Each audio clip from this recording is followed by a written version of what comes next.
Aku Albert Einstein adalah fisikawan teoretis, ilmuwan, filsuf sains, dan tokoh intelektual dunia kelahiran Jerman. Ini adalah kisahku. Aku lahir di Ulm, Jerman pada tahun 89.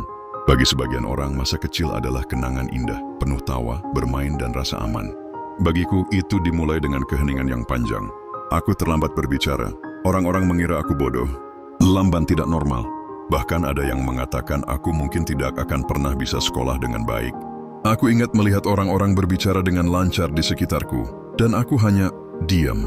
Bukan karena aku tidak mengerti, tapi karena kata-kata terasa seperti benda asing yang belum kutemukan bentuknya.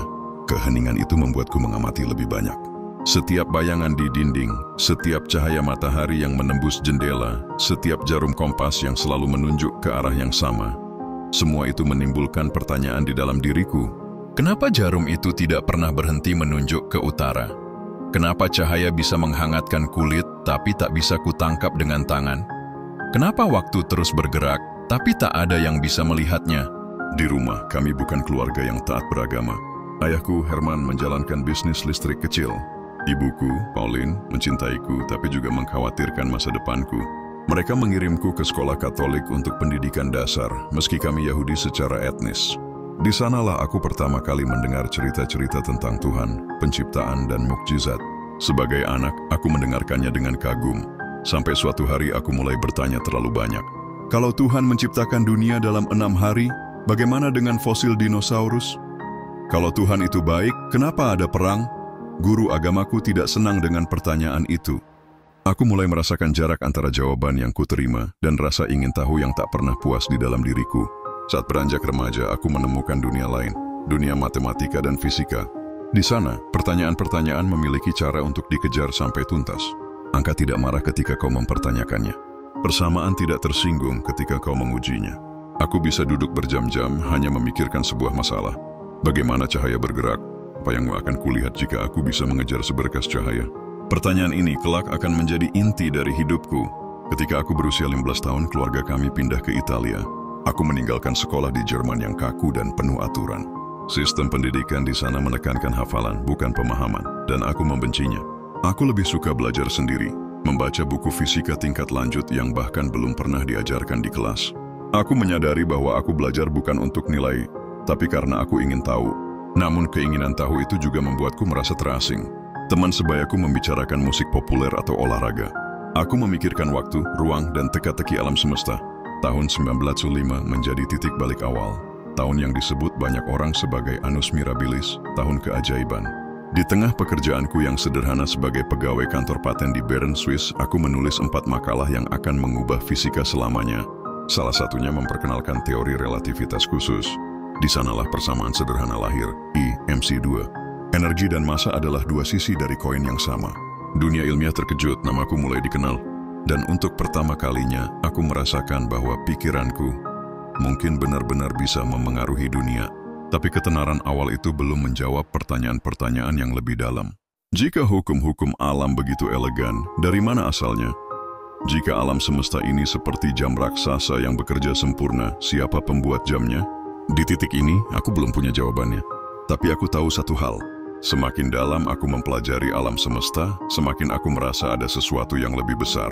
Dan bahwa sains hanyalah pintu gerbang awal menuju misteri itu.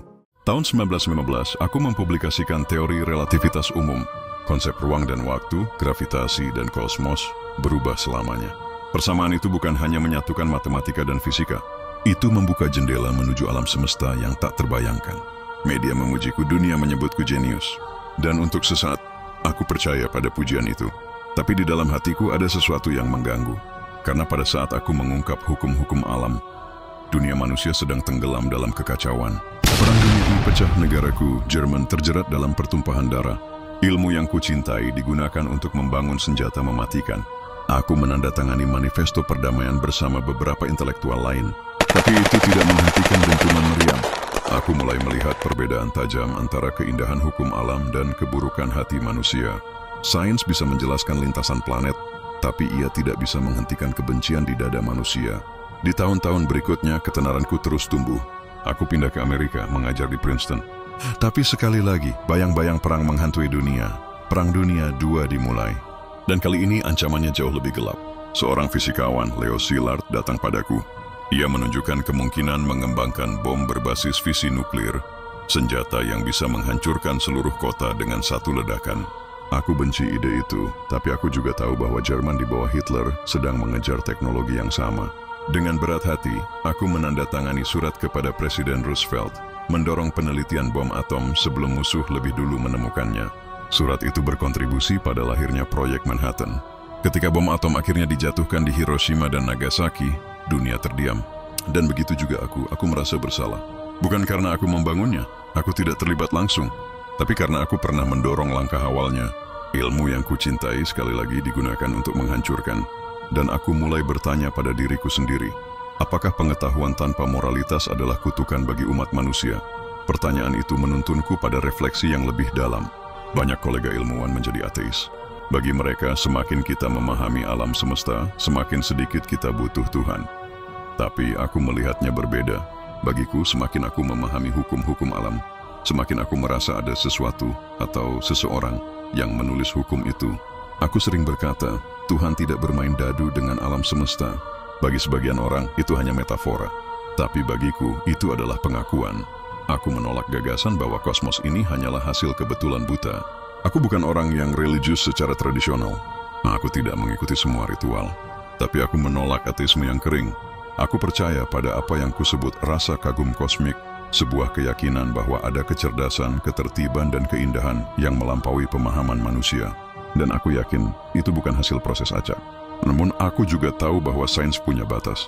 Sains bisa memberitahu kita apa yang bisa dilakukan, tapi ia tidak bisa memberitahu kita apakah kita seharusnya melakukannya. Itu wilayah yang membutuhkan kebijaksanaan dan hati nurani. Aku mulai berbicara di banyak forum, memperingatkan dunia tentang bahaya menggabungkan kekuatan ilmiah dengan moralitas yang lemah. Karena aku sudah melihat sendiri, tanpa kompas moral, pengetahuan bisa menjadi bencana. Di tengah semua itu, aku terus mengajar, meneliti, dan menulis. Tapi di malam-malam yang sunyi, aku sering menatap langit. Bintang-bintang itu, mereka mematuhi hukum yang sama sejak awal waktu, tidak berubah, tidak kacau. Dan aku bertanya-tanya, siapa yang menulis hukum itu? Siapa yang memberi alam semesta ini bahasa matematikanya?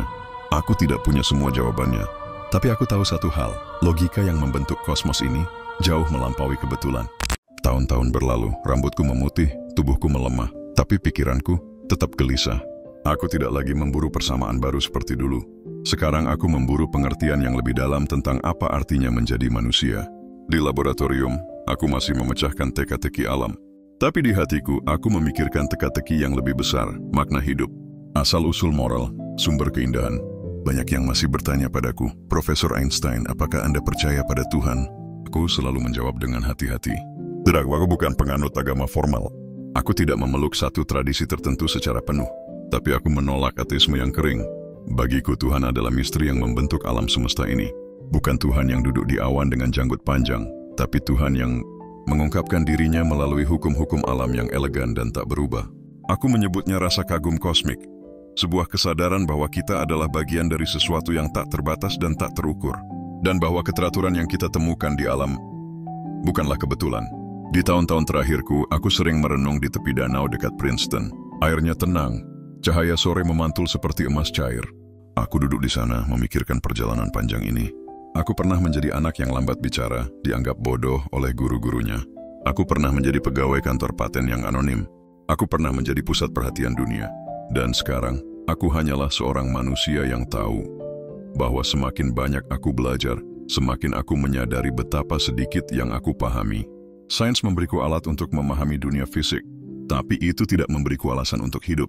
Itu tidak memberiku pengampunan. Itu tidak memberiku harapan melampaui kematian. Satu memberitahu kita tentang struktur, yang lain memberitahu kita tentang makna. Menutup salah satunya berarti kehilangan kedalaman pandangan. Aku sering mengingatkan generasi muda, jangan pernah kehilangan rasa ingin tahu, tapi jangan biarkan pengetahuan membuatmu sombong, karena pengetahuan tanpa hati nurani adalah bahaya terbesar umat manusia. Kita telah menciptakan teknologi yang luar biasa. Kita telah mengungkap misteri atom. Kita telah mengirim manusia ke langit. Tapi jika kita kehilangan kompas moral, semua itu bisa menjadi pedang yang menusuk kita sendiri. Di hari-hari terakhirku, aku tidak takut mati. Karena aku percaya bahwa kita semua adalah bagian dari sesuatu yang lebih besar. seperti setetes air yang kembali ke samudra, seperti nada yang kembali ke simfoni. Dan jika Tuhan memang menulis hukum-hukum alam ini, maka aku yakin Dia juga menulis kisah kita dengan tujuan yang belum sepenuhnya kita pahami. Aku tidak tahu apakah suatu hari nanti manusia akan menemukan teori yang benar-benar menyatukan segalanya.